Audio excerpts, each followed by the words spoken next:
రండి దేవుని వాక్యం ధ్యానిద్దాం. నిర్గమాకాండం మొదటి అధ్యాయం.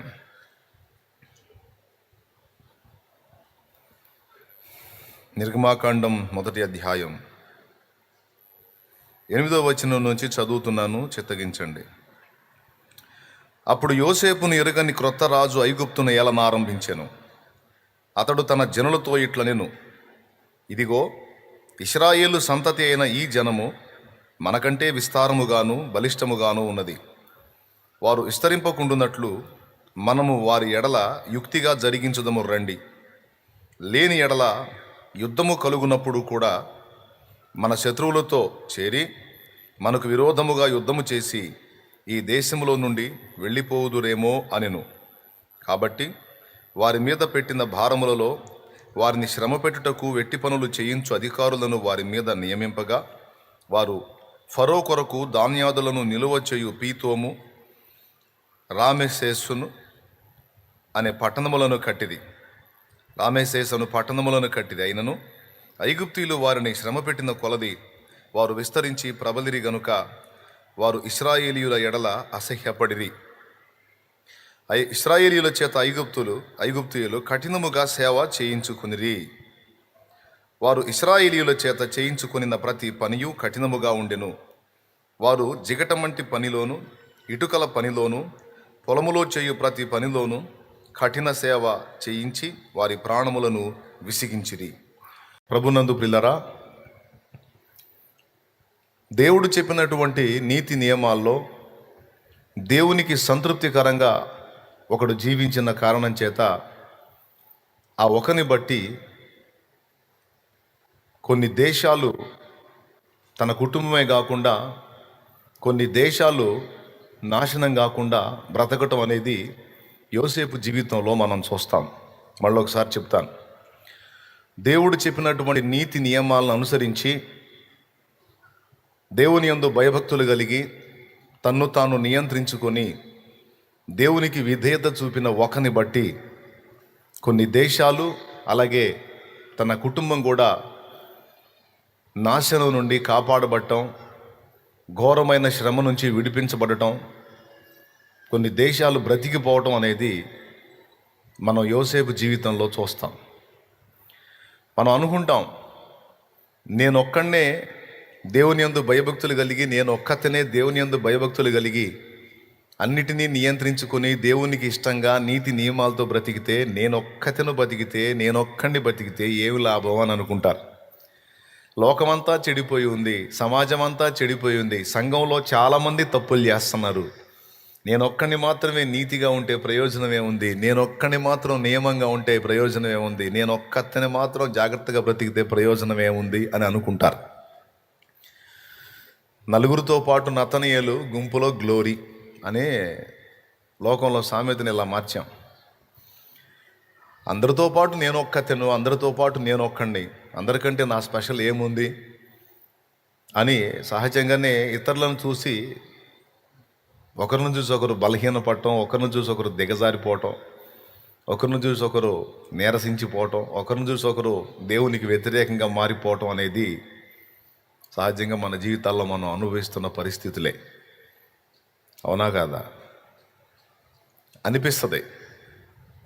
కానీ లోకమంతా తన ఇష్టం వచ్చిన త్రోవలో తను వెళుతున్నా, నేనైతే నా మట్టుకు నేను దేవునికి సంతృప్తికరంగా బ్రతకాలి, దేవుణ్ణి సంతోషపెట్టే విధంగా నేను జీవించాలి. ముందు నా వల్ల చేసే పనుల ద్వారా, లేదా నేను చేసే పనుల ద్వారా దేవుడు సంతోషించి ఆయన పండుగ చేసుకునే దానికంటే కూడా ముందు నా జీవితాన్ని బట్టి, నా ప్రవర్తనను బట్టి నేను ఆయన యందు నిలిపే సంతోషపడాలి, సంతృప్తి చెందాలి, ఆ విషయంలో నేను జాగ్రత్తగా ఉండాలి అనే ఈ ఆలోచన క్రీస్తు యేసునందున్న ప్రతి ఒక్కరికి కలగాలి. పాత నిబంధన కాలంలో వాళ్ళ చేతుల్లో దేవుని వాక్యం లేదు. తర్వాత వాళ్ళ బ్రతుకులే దేవుని వాక్యమై మన చేతుల్లోకి రాబోతున్నాయి. ఆనాడు వాళ్ళకి దేవుని వాక్యం ఇలాగ పరిశుద్ధ గ్రంథ రూపంలో లేదు. తర్వాత వాళ్ళ జీవితాలే గ్రంథ రూపంలో మన చేతికి వచ్చాయని మనకు తెలుసు. వాళ్ళకు తెలిసినంత వరకు దేవుని యందు భయభక్తులు నిలిపి కొన్ని కట్టడలు ఏర్పరచుకొని దేవుడు ఇష్టపడేవి, దేవుడు సంతోషించే వాటిని ఎంపిక చేసుకొని ఆ కట్టడలో తమను తాము స్థిరపరచుకొని జాగ్రత్తగా బ్రతికిన భక్తుల చరిత్రలే పరిశుద్ధ బైబిల్ గ్రంథంలోనికి ఎక్కినాయి. అబ్రహాం జీవితాన్ని మీరు కానీ తీసుకుంటే, మనలాంటి సామాన్య మనుషుడే అయినప్పటికీ సుమారు 75 సంవత్సరాలు దేవునికి విధేయత చూపని స్థితిలో తను జీవించినప్పటికీ దేవుడు అతన్ని దర్శించి అతన్ని పిలిచి అతనితో మాట్లాడినప్పుడు ప్రతి అడుగులోనూ దేవునికి లోబడటానికి తన్ను తాను లోబర్చుకున్నాడు, తన్ను తాను వంచుకున్నాడు. తన వల్ల భూలోక జనులందరూ ఆశీర్వదించబడటం అనే సంగతి తర్వాత, తన వల్ల ప్రపంచానికి జరిగే మేలు అన్నది తర్వాత, ముందు తనను బట్టి దేవుడు సంతోషపడితే చాలు అనుకున్నాడు. మన వల్ల జరిగే పనిని బట్టి దేవుడు సంతోషపడటమో సంబరపడటమో కాదు, కానీ అసలు మనల్ని బట్టి దేవుడు సంతోషపడుతున్నాడా లేదా, మన జీవితాన్ని బట్టి దేవుడు తృప్తి చెందుతున్నాడా లేదా అన్న ప్రశ్న ఖచ్చితంగా ఈ ఉదయం మీరు రాసుకోండి. ఈ ఒక్క ప్రశ్న ముందు రాసుకోండి. నా వల్ల జరుగుతున్న పరిచర్యను బట్టి దేవుడు సంతోషించడమా, లేకపోతే ఫస్ట్ నా జీవితాన్ని బట్టి దేవుడు సంతోషించడమా? లోకంలో ఉన్నప్పుడు పాపంలో ఉన్నాం, శాపంలో ఉన్నాం, మనకు తెలియని స్థితిలో చాలా చేశాం. ఈరోజు క్రీస్తు రక్తం చేత విమోచింపబడి పరిశుద్ధపరచబడి నూతనపరచబడ్డాం. యేసు రక్తం చేత మన అందరినీ విమోచించింది ఏ అడ్డు అదుపు లేకుండా అడ్డదిడ్డంగా పాపాలు చేసుకోమని కాదు. వింటున్నావు జాగ్రత్తగా నేను, ఏ అడ్డు అదుపు లేకుండా బాగా ఫ్రీగా ప్రశాంతంగా పాపం చేసుకోమని కాదు. సత్క్రియలు చేయడానికి మనల్ని విమోచించాడు. పవిత్రమైన జీవితాన్ని జీవించడానికి తన పవిత్ర రక్తం చేత నిన్ను నన్ను కడిగాడు. మొట్టమొదట దేవుడు తృప్తి చెందాల్సింది మన వల్ల జరిగే పని కాదు, కానీ ముందు మనలో జరగాల్సిన పని, మన ప్రవర్తన విషయంలో దేవుడు తృప్తి చెందాలి.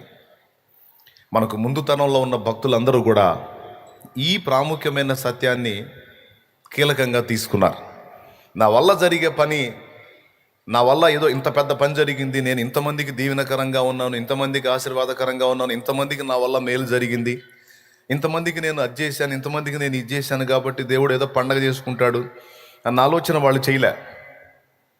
నా వల్ల జరిగే పని తర్వాత, ముందు అసలు నాలో జరుగుతున్న పని విషయంలో దేవుడికి తృప్తి ఉందా?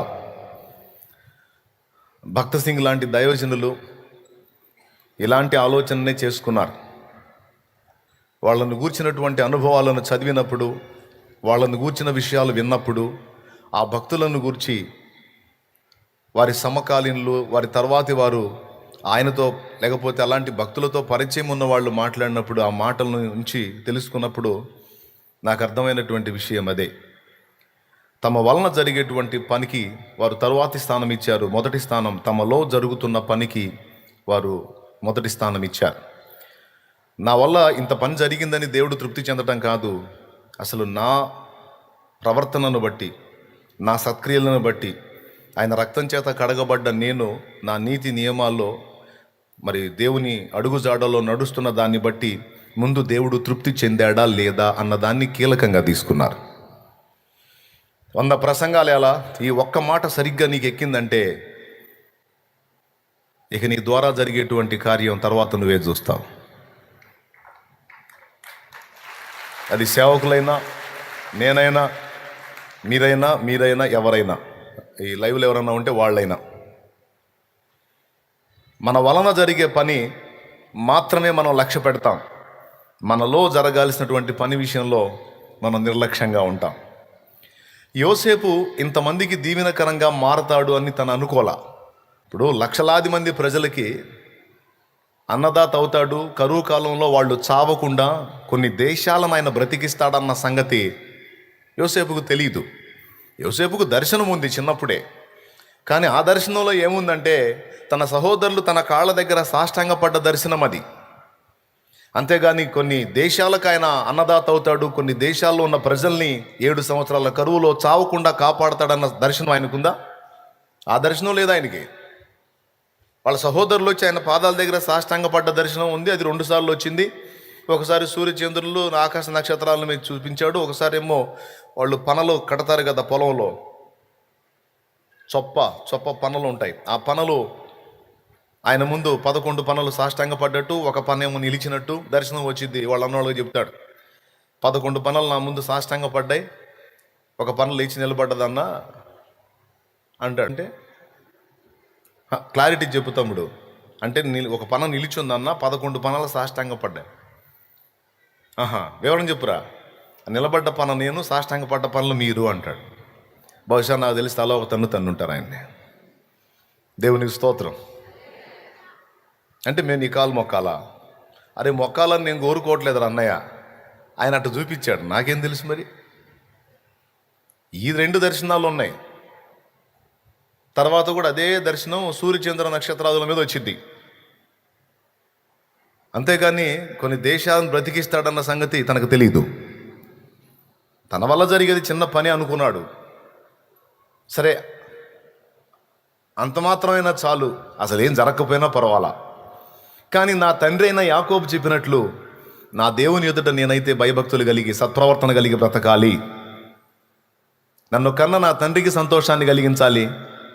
నా తండ్రిని, నన్ను మొత్తాన్ని సృష్టించిన ఆ సృష్టికర్త కూడా సంతృప్తికరంగా సంతోషకరంగా నేను బ్రతకాలి. ఎలాంటి కఠిన పరిస్థితులు ఎదురొచ్చినా, ఎలాంటి ప్రతికూలతలు ఎదురొచ్చినా, ఎలాంటి శ్రమలు ఎదురొచ్చినా, ఎలాంటి ఆకర్షణలు ఎదురొచ్చినా నేను బెండ్ అవ్వకూడదు అని ఒక కట్టడలో తను తాను ఇముడ్చుకున్నాడు. అబ్రహాం లైఫ్ కూడా అంతే. 75 ఏళ్ళు తను తెలియని స్థితిలో లోకానుసారిగా ఒకవేళ బ్రతికుండొచ్చు, కానీ దేవుడు తనను దర్శించి మాట్లాడిన తర్వాత ప్రతి అడుగు కూడా దేవుని ఆలోచనల చొప్పున వేయడానికి ఎక్కడ కూడా దిగజారకుండా జాగ్రత్త పడ్డాడు. ఎక్కడన్నా ఒకవేళ అడుగులు జారితే వెంటనే దేవుని వైపు మళ్ళుకొని క్షమాపణ కోరుకొని మళ్ళీ దేవునితో నడవటం మొదలుపెట్టాడు. ఎట్లా అంటే వాళ్ళ లైఫ్ని చదువుతూ ఉంటే అర్థమవుతుంటుంది మనకి. కకృతి పడ్డట్టు ఉండరు, ప్రలోభించినట్టు ఉండరు, తుచ్చమైన వాటి కోసం పరిగెత్తినట్టు ఉండరు. ఓ ప్రత్యేకమైన జీవితం, ఓ ప్రత్యేకమైన ప్రపంచం ఆ భక్తుల్ది. అందులో తాను దేవుడు మాత్రమే ఉంటారు. శారా దాసి హాగరుంది. తన చుట్టూ ఎన్నో అవకాశాలు ఉన్నాయి, కానీ శారాన్ తప్ప అన్య స్త్రీ వైపు తన ఆలోచన చేయలేదు. చివరికి శారా పోడుబెట్టి, దేవుడు నీకు సంతానాన్ని ఇస్తానన్నాడు కానీ నా వలననే ఇస్తానని చెప్పాడా?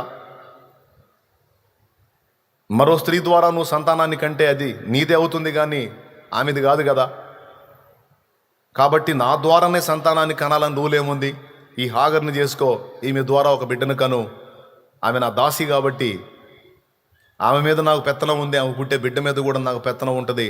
ఇదిగో ఈ దాసిని తీసుకొని ఈమెతో నాకు కుమారుణ్ణి కని అని లాజిక్కులు చెప్పి హడావుడి చేస్తే ఆమె మాటను తీసివేయలేక మెత్తబడ్డాడు. చేసుకోమన్నాడు, చేసుకోమంది, చేసుకున్నాడు. తర్వాత అదే మనిషి తల్లిని కొడుకుని వదిలేమంది. ఏం చెప్తాడు? దేవుని దగ్గరికి పోయాడు. ఏంది ఆయన అన్నాడు, చేసుకోమంది, చేసుకున్నాక వదిలిపెట్టమని వదిలే అన్నాడు. తీసుకెళ్ళి వదిలేసి వచ్చాడు. ఎక్కడ కూడా కకృతి పడ్డట్టు కనపడ్డావు, ఎక్కడ కూడా చీప్గా ప్రవర్తించినట్టు కనపడ్డావు. వేరే దేశానికి వెళ్ళాడు, ఐగుప్తు దేశానికే. వాడు వచ్చి శారాన్ని తీసుకొని పోయాడు. ఓకే, తీసుకెళ్ళు, నీ సంగతి నేను చెబుతాను. మోకాళ్ళు వేసి దేవుని పాదాలు పట్టుకున్నాడు. నిప్పులాగా పోయిన సారా నిప్పులాగానే బయటకు వచ్చింది. ఏమాత్రం బ్యాలెన్స్ మిస్ అయితే ఫరో గడు తెచ్చేవాడు. 318 మందిని ఎంటేసుకొని పోయి 4 రాజుల్ని కొట్టాడు. 318 మందిని వెంటేసుకొని పోయి 4 రాజుల్ని కొట్టాడు. వాళ్ళని తన్ని, వాళ్ళు దోచుకొని పోతున్న సొదొమ గొమొర్రాల సొమ్ముని తిరిగి తీసుకొచ్చి వాళ్ళకి పడేశాడు. సొదొమ గొమొర్రాల వాళ్ళకి దేవుడిచ్చిన అవకాశాల్లో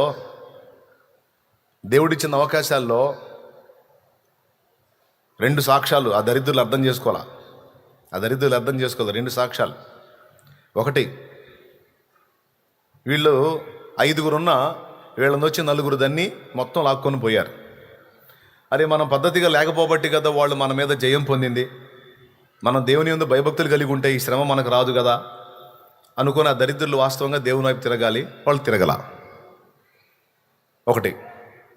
రెండోది, 5 రాజులు మనం ఆ 4 రాజుల్ని తెరవలేకపోయాం. వాళ్ళకంటే అన్నీ ఎక్కువే మనకి, కానీ వాళ్ళే మనల్ని తన్నిపోయారు. ఇతను ఒక్కడో, ఎవరు? అబ్రహాం ఒక్కడో, అతని సైన్యం ఇంట పుట్టి అలవరచబడింది 318 మంది.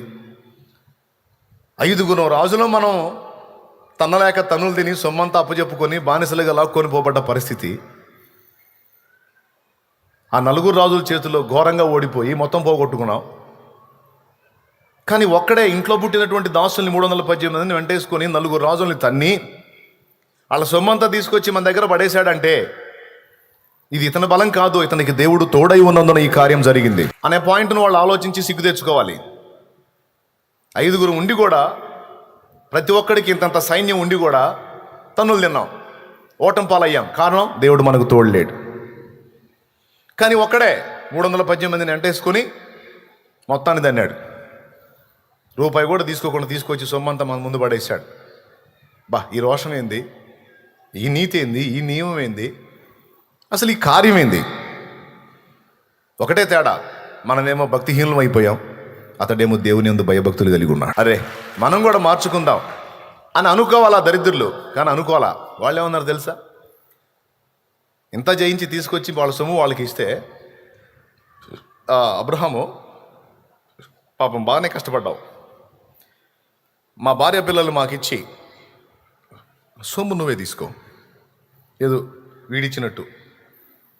ఇన్ని తన్ని వాళ్ళు లాక్కొని పోతే వాళ్ళని తన్ని ఆ సొమ్ము తెచ్చుకున్నాడు అబ్రహాం. సొదొమరాజు అబ్రహాంకి ముష్టి ఇయటం కాదు, అబ్రహామే వాడికి ముష్టి వేశాడు. ఎవరిని బట్టి? లోతును బట్టి. ఓకే, వీడంటాడు తీసుకొని పో, మాకు సస్యశ్యామలమైన దేశం మాది, ఈ సొమ్మంతా నువ్వే తీసుకొని పో. ఏమన్నాడు తెలుసా? మళ్ళీ నచ్చింది నాకు ఆ మాట. అబ్రహామును నేనే ధనవంతుని చేసి నీవు చెప్పకుండాట్లు, నూలు పోగైనను ఒక చెప్పు వారైనను నేను ముట్టన పో అన్నాడు. నాకెందుకు?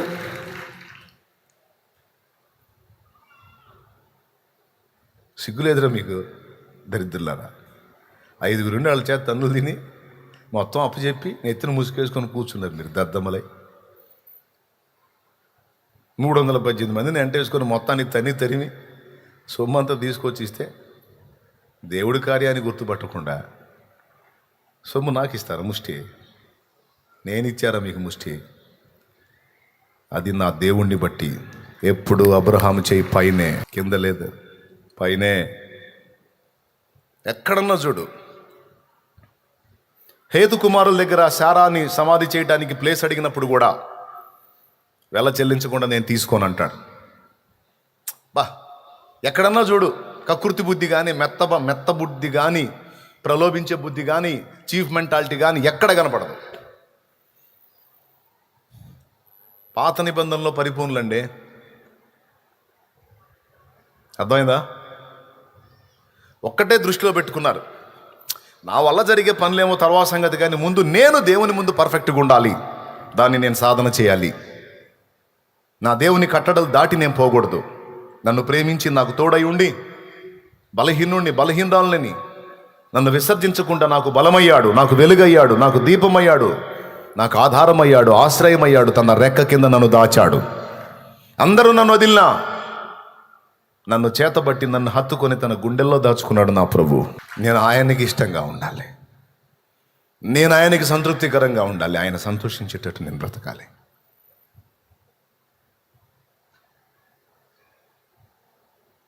ఎక్కడ కూడా నేను అడుగులు జారకూడదు, నన్ను బట్టి నా దేవుడు బాధపడకూడదు. నా భక్తిని బట్టి, నా ఆత్మీయతను బట్టి, నా నీతి నియమాలను బట్టి, నా ప్రవర్తనను బట్టి దేవుడు పరిశీలిస్తాడండి. అరే అన్యుడైనటువంటి కొర్నేలినే దేవుడు టెస్ట్ చేశాడు. నీ ప్రార్థనలను, నీ ధర్మకార్యములను ప్రభు సన్నిధికి జ్ఞాపకార్థముగా చేరినవని అపోస్తలుల కార్యం 10వ అధ్యాయంలో కొర్నేలికి దూత ప్రత్యక్షమై చెప్పలేదా? అన్యుడైన కొర్నేలి సత్ప్రవర్తన, ధర్మకార్యములు, ప్రార్థనలే దేవుడు గమనించినప్పుడు ఆయన రక్తం చేత కడిగి శుభ్రం చేసుకున్న నిన్ను నన్ను గమనించడా, పసిగట్టడా, పరిశీలించడా, పరీక్షించడా? అబ్రహామే కాదు, యోసేపే కాదు, పాత నిబంధనలో భక్తులు మీరు గమనించినట్లయితే ఎక్కడ మెత్తబడరు. యోసేపు లైఫ్ కూడా అంతే. చిన్ననాటి నుంచి తండ్రికి దగ్గరలో ఉండేవాడు. తండ్రి చెప్పే ప్రతి మాట దేవుని గురించి ఆలకించాడు, మనసులో పెట్టుకున్నాడు.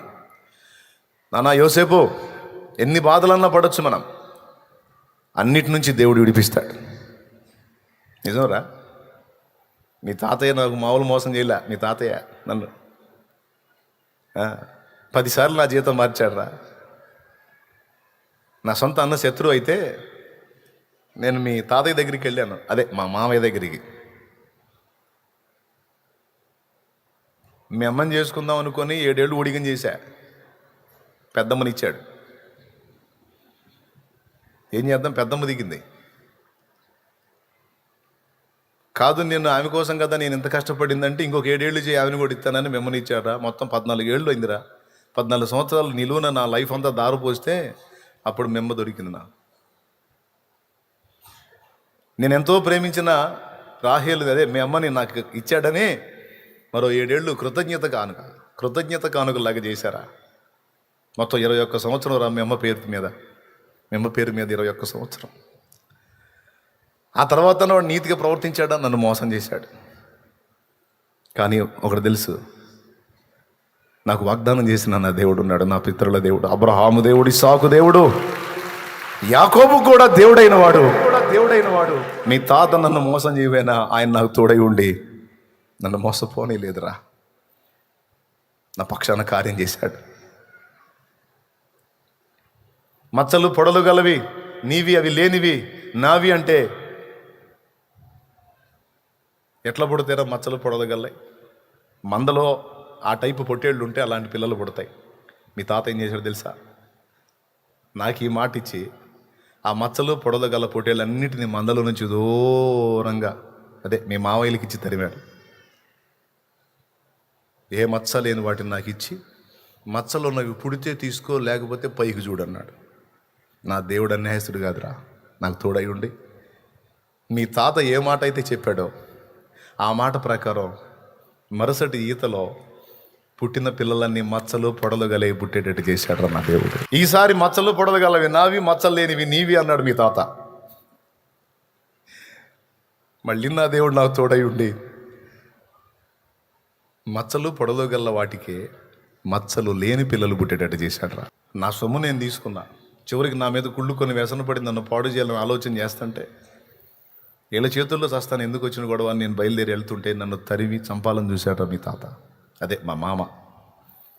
అయితే త్రోవలో నా దేవుడు వానికి ప్రత్యక్షమై యాకోబుతో మంచియే కానీ చెడ్డయే కానీ నీవు మాట్లాడకూడదని వార్నింగ్ ఇచ్చి పంపించాడు. ముట్టనీయలేదురా నన్ను. యోసేపు అలాగనే మంచివాడు కాదు, వంకర్లు రా నా బ్రతుకు. చాలా తొందరలు ఉన్నాయి, కానీ నా బలహీనతల్ని గుర్తెరిగి తన ప్రేమను బట్టి నన్ను కరుణిస్తూ వచ్చాడు. ఎందుకో తెలీదు, కానీ నన్ను ప్రేమిస్తూ వచ్చాడు. మన దేవుడు చాలా మంచోడురా. యోసేపు మన దేవుడు నీతిమంతుడు, న్యాయాన్ని ప్రేమిస్తాడు రా.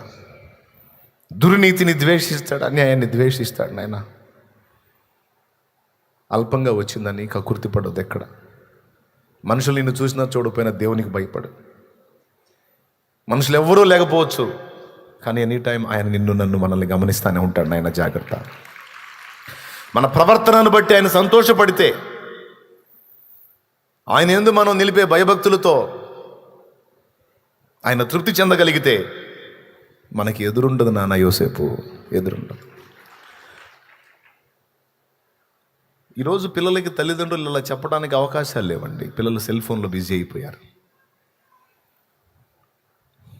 టీవీలలో, సెల్ ఫోన్లో, ఒకప్పుడు టీవీలో, ఇప్పుడు సెల్ ఫోన్లో.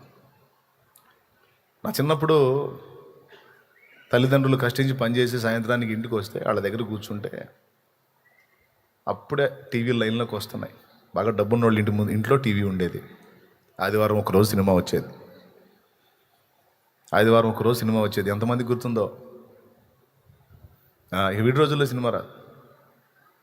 ఇక నువ్వు వచ్చినా కూడా మనం చూడలేం. కానీ అసలు ఇళ్లలోకి సినిమా రావటం ఏందని టీవీలో ఏది వచ్చినా సరే అవకాశం దొరికితే పోయి ఆ వింతగా చూసే పరిస్థితులు. అంతకంటే ఇంకా చిన్నప్పుడు పెద్దోళ్ళ దగ్గర కూర్చొని సాయంత్రం వేళ చల్లబోట వాళ్ళు చెప్పేటువంటి కబుర్లు, కథలు, స్టోరీలు, అవునా? ఇంకా నాకంటే ముందు పెద్దలుగా ఉన్నటువంటి వాళ్ళకైతే ఇంకా ఛాన్స్.